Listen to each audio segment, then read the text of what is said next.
our bread and butter is really what they call the jam scene. So it's music rooted in the Grateful Dead and jam rock.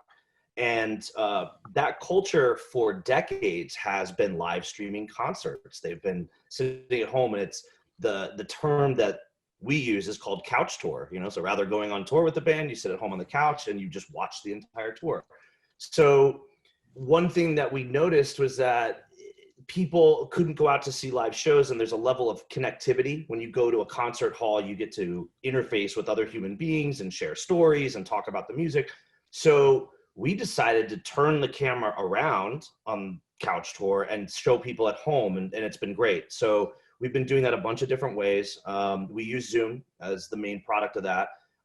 It becomes a two-screen experience. So you are watching the stream on your primary device, whether that's a television or a computer, and then you're using a secondary device, whether it's a phone or a tablet or another computer that is using Zoom.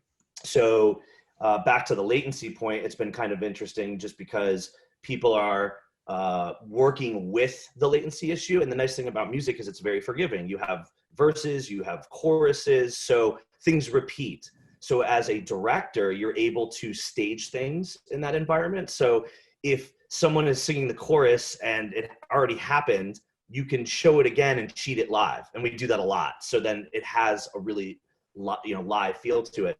So we've been creating these online communities through different types of shows, usually broken down by themes or music genres, where these different tribes of people will come every week to watch a concert and then have what I kind of call like a nightclub experience. So they're hanging out in the Zoom. We mute our Zooms to sort of stop the cacophony of sound that would happen if everybody's mics were on. So they're using chat to communicate with each other. They're watching the live stream on their primary device, and they're dancing and they're having a good time.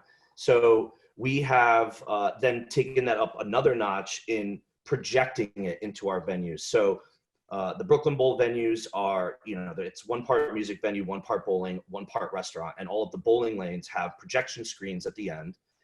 And so what we've been doing in our crowdless environments so that the artists have people to interact with is we're projecting the Zooms onto those screens, or in the case of the Capitol Theater, onto the theater walls, so that the artist may be in a crowdless environment. However, they're seeing the people at home.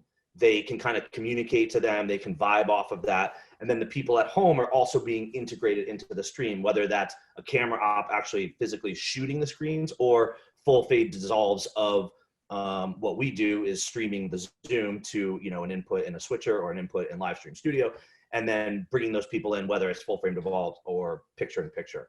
So it's been a really good communal experience to kind of bring that vibe back to music fans who can't really get it right now.